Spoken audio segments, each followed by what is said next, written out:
आपने कहीं काम पे मजदूरी पे लगा दिया। ये जमाना नहीं रहा। आज किसी दूर दराज क्षेत्र में जाएंगे, छोटे से छोटे गांव में जाएंगे, तो वहां गरीब से गरीब परिवार बताएगा कि अपने बच्चे को शिक्षित करेगा सबसे पहले। और माँ बाप कितना भी संघर्ष करें, चाहे दुगनी मजदूरी करनी हो, चाहे खेती में दिन रात काम करना हो, चाहे हमारा पशु को रोकने के लिए रात को बैठे हो मचान पे पूरी रात, वो माँ बाप ये मजदूरी, ये खेती, ये जितनी भी मेहनत है उसका खून पसीना बहा कर करेंगे, क्योंकि चाहते हैं कि अपना बच्चा शिक्षित हो। सच बात है कि नहीं? कोई ऐसा नहीं है यहाँ पे बैठा जो अपने बच्चे को शिक्षित नहीं कराएगा इस जमाने में। लेकिन मोदी जी ने ये परिस्थितियां बना दी है देश में कि आप कितनी भी मेहनत करो, आपका बच्चा बीटेक कर ले, बीएससी कर ले, बीए कर ले, एमएससी कर ले, उसके लिए कोई रोजगार नहीं।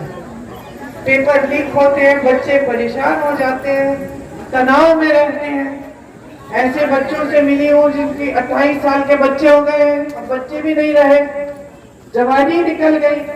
पेपर लीक होते होते एक तो रो के मुझे कह रहा था कि दीदी हम क्या करें, हमने इतने साल गवा दिए, शादी भी नहीं हो पाई, जवानी भी चली गई, और अब हम सोचते कि 6 साल हमने इंतजार में लगा लिए हैं, गवा दिए हैं, क्या करें? दूसरी नौकरी लेने जाएंगे, यहाँ से नियुक्ति आ जाए तो क्या करेंगे? तो हम ठहर ही लेते हैं। और तो इस तरह से लोगों का जीवन बर्बाद कर दिया है। कोई कार्रवाई नहीं है पेपर लीक पे, और जहां जहां से रोजगार बनता था तकरीबन सारे साधन बंद कर दिए। बड़ी बड़ी सरकारी कंपनियां होती थी, सब कहते थे सरकारी नौकरी चाहिए, स्थायी रोजगार है, पेंशन मिलेगा।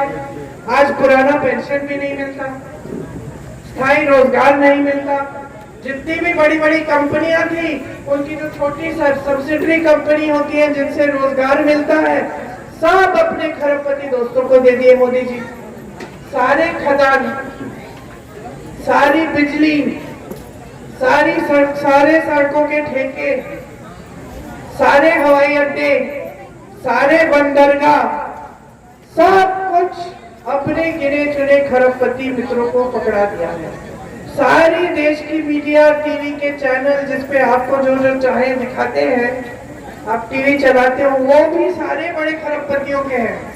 उसमें सच्चाई नहीं देखोगे, इसीलिए जो आपका जीवन है उसकी सच्चाई कुछ और है, और जो टीवी पे देख रहे हो सच्चाई कुछ और है। आप टीवी पे देख रहे हो कि देश आगे बढ़ा चले जा रहा है, बड़े बड़े काम हो रहे हैं देश में, बड़े बड़े राष्ट्रपति प्रधानमंत्री जी आ रहे हैं, मोदी जी उद्घाटन पे उद्घाटन कर रहे हैं। भाई कहाँ है ये चीजें? आपके जीवन में नहीं है तो किसके लिए हो रहा है ये सब? बड़े सेठों के लिए। आपके जीवन में तो कोई तरक्की नहीं दिख रही। महंगाई बढ़ गई है, बेरोजगारी बढ़ गई है। जो मैं कह रही थी कि जहाँ से रोजगार आना था खेती से मिलता था, खेती खत्म कर दे। बड़े बड़े सरकारी कंपनियों से आते थे रोजगार, वो अपने खरबपति दोस्तों को दे दिए। छोटे कारोबार से आते थे, जो यहाँ शहरों में, गांव में किसी ने अपना बिजनेस शुरू कर लिया, अब लोग बिजनेस शुरू करने से कतराते हैं, डरते हैं। नोटबंदी लाए, जीएसटी लाए, इतनी महंगाई हो गई है, हर चीज में कमाना मुश्किल, तो रोजगार बने नहीं।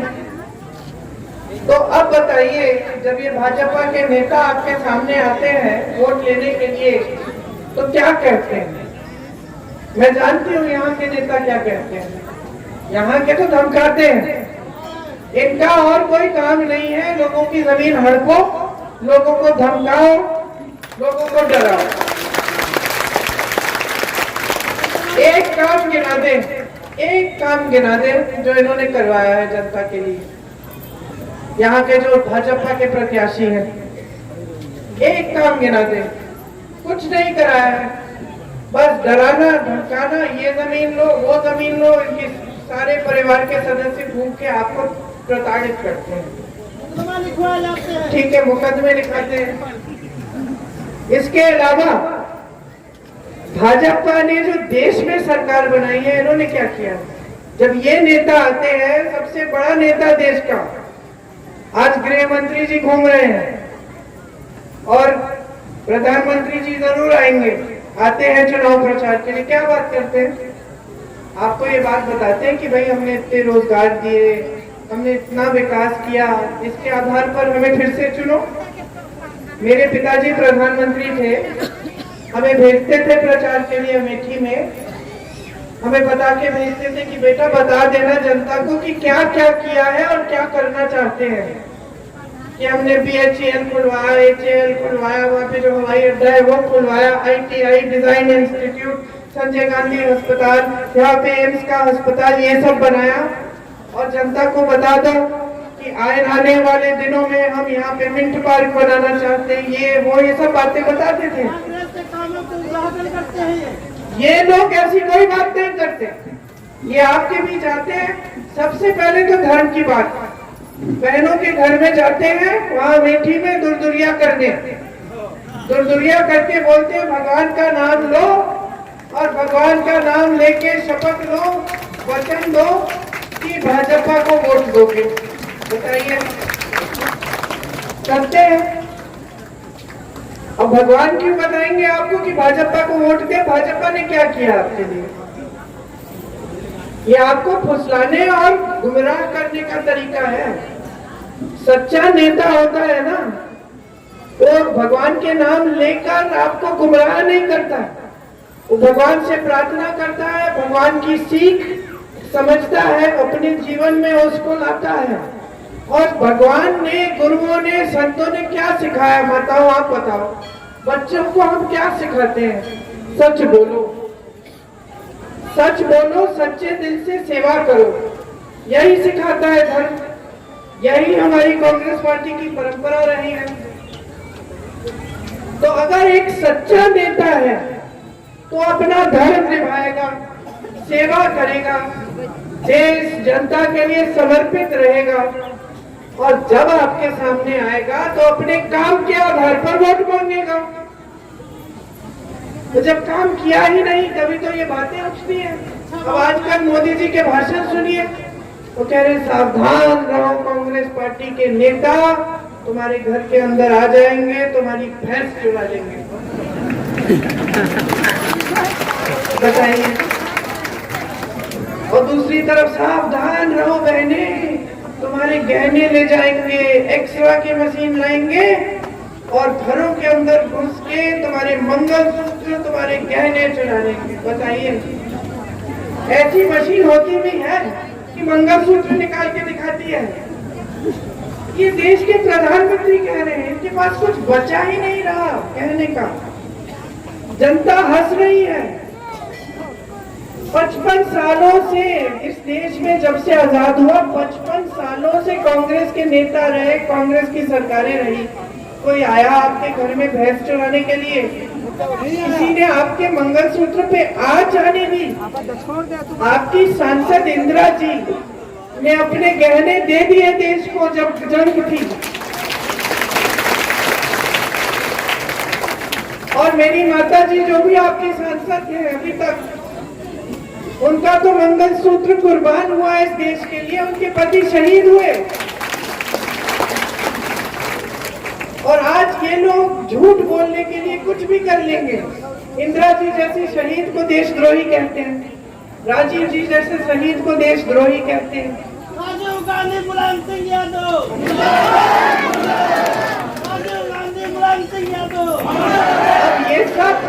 अब ये सब बातें क्यों कर रहे हैं? समझने वाली बात ये है कि ये सब बातें इसलिए कर रहे हैं क्योंकि काम का इनके पास कुछ रहा नहीं कहने का। एक बार मैं चुनौती देती हूँ प्रधानमंत्री से लेकर गृह मंत्री, सारे मंत्री, सारे प्रत्याशियों को, जनता के सामने आकर बता दें कि 10 सालों में आम जनता के लिए, गरीब के लिए, किसान के लिए क्या किया। कोविशील्ड दिया और कोविशील्ड बनाने वाले से चंदा लिया। सबको टीका लगा था, सबको टीका लगा, मुझे नहीं लगा, मैं लगाना नहीं चाहती थी। हाँ, मैं तो 3 बार बीमारी हो गई और 2 बार टीके लग गए। टीके के बावजूद भी बीमारी हो गई। लगाया टीका, मोदी जी का फोटो देखा टीके के प्रमाण पत्र पे, सबको पकड़ाया। मैं एक बार विदेश गई थी तो दिखाना पड़ता है कि भाई टीका लगाया, तो मैंने कहा ये कौन है तुम्हारे प्रमाण पत्र पे? तो मैंने कहा ये हमारे प्रधानमंत्री हैं। तो ये पहली बार देखा है भाई कि किसी देश का प्रधानमंत्री टीके के प्रमाण पत्र पे अपनी फोटो लगा रहे हैं। अब बनाओ प्रमाण पत्र, फोटो गायब है बहनों और भाइयों। फोटो गायब क्यों है? क्योंकि अब बात बाहर आई कि उस टीके को लगाने से कुछ प्रतिशत लोगों पे रिएक्शन होता है। कई लोग ऐसे गिर के मर गए, नौजवान अच्छे सेहतमंद, कोई खेती कर रहा है, कोई जिम कर रहा है, कोई कुछ कर रहा है और वहीं गिर पड़े। और आज विदेश में किसी ने केस डाला तो ये बात निकली कि हाँ ऐसा हो सकता है।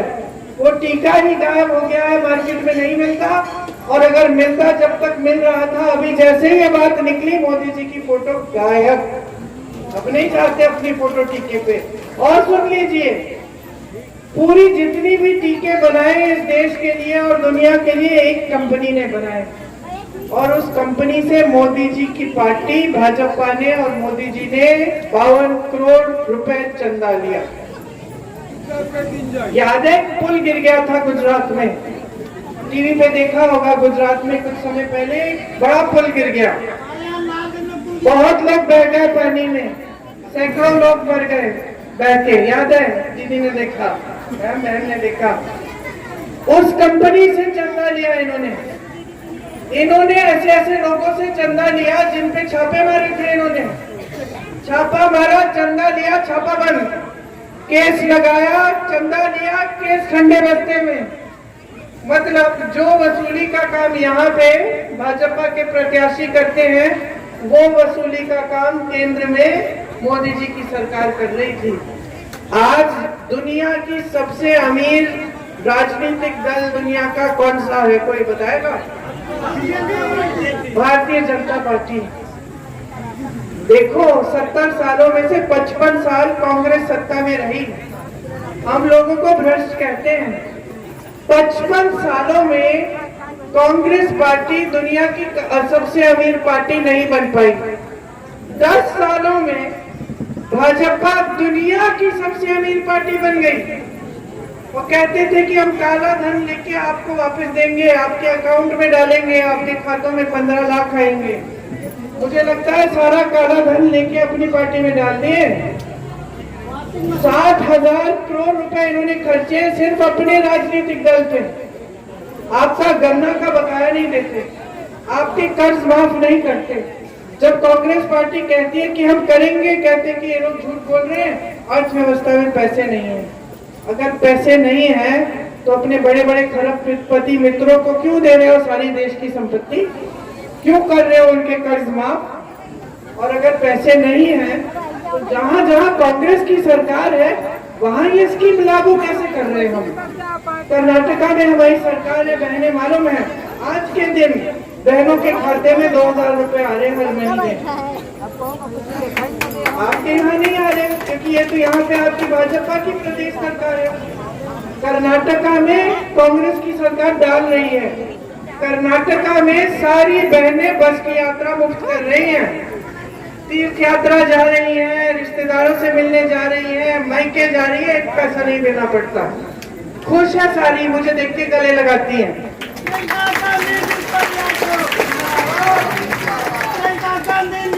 छत्तीसगढ़ में हमने कर्ज माफ किए किसानों के, 24 घंटे के अंदर अंदर सरकार बनी, शुरू हो गया माफ करना।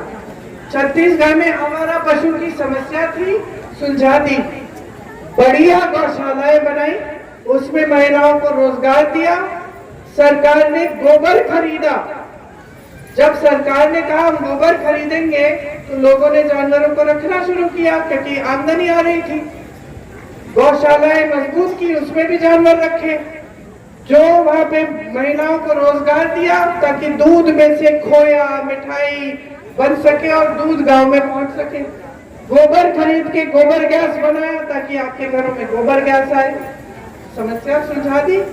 ये समस्या जिससे आप जूझ रहे हैं 6-7 सालों से कि पशु आ रहा है रात को आपके खेत चल रहा है, खत्म। सरकार की नीयत ठीक होनी चाहिए बहनों और भाइयों, और नीतियां ठीक होनी चाहिए। नीतियां अगर सब बड़े खरबपतियों के लिए बने और गरीबों के लिए नहीं बने तो ये लोकतंत्र नहीं है, तानाशाही है।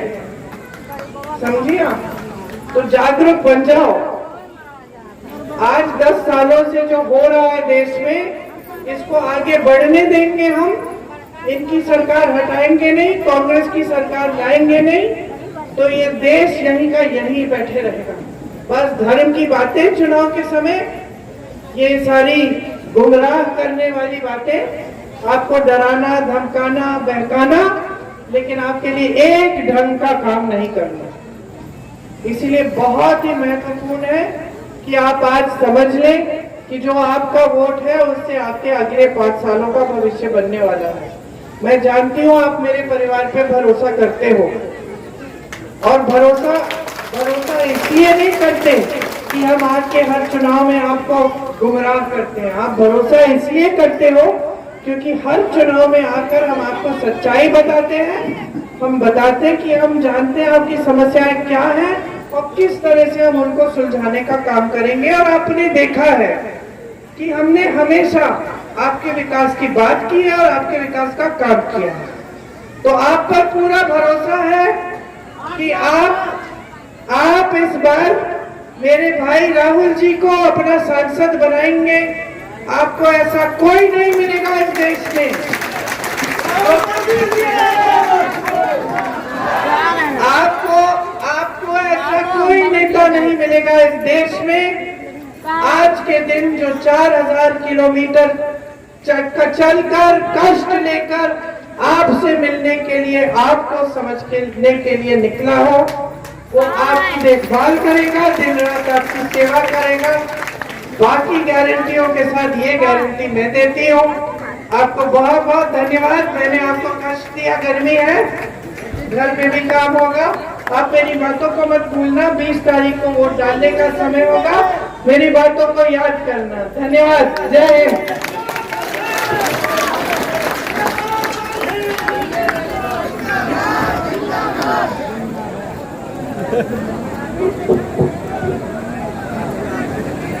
देखिए, तीसरे बटन पे है भैया का, तीसरे बटन को दबाइए और जब पर्चा निकलेगा ना तो पर्चे पे भी पंजे का निशान होना चाहिए।